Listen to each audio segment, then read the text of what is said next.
Roy Nelson is going to fight Antonio Rodrigo Nogueira in Abu Dhabi at UFC Fight Night, Nogueira versus Nelson.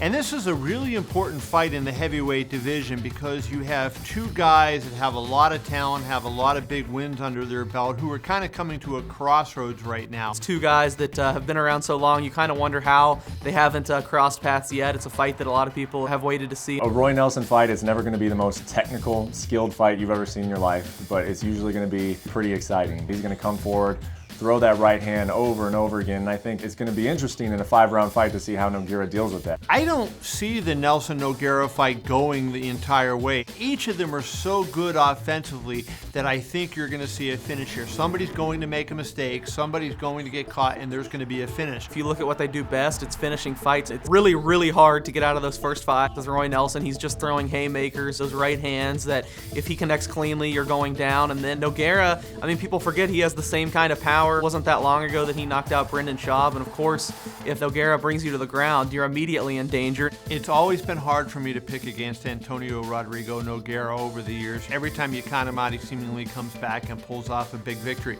But I'm going to go with Roy Nelson. I just think Roy's wrestling is that one extra dimension. He can maybe control where the fight goes. I love Roy's hands. He's got the jiu-jitsu. Not that I think he's better than Nogueira on the ground, but he at least can neutralize him to a certain degree. I think Roy Nelson is going to come out of this fight with a victory. I do feel like Nogueira has the skills to beat Roy Nelson, but in a 25-minute fight, his chances of landing that right hand at least once are pretty good. I'm going to pick Big Nog in the fight, but it's not a confident pick. I think Roy, if he lands that right hand, the fight's over. Anytime we start to doubt Roy Nelson or Antonio Rodrigo Nogueira, that's when they're most dangerous. They win a fight that we don't expect them to. But I'm going to lean Roy Nelson here. I think he gets back on track. I think there's some concerns with Nogueira's chin, and chin concerns are not what you want going up against Roy Nelson.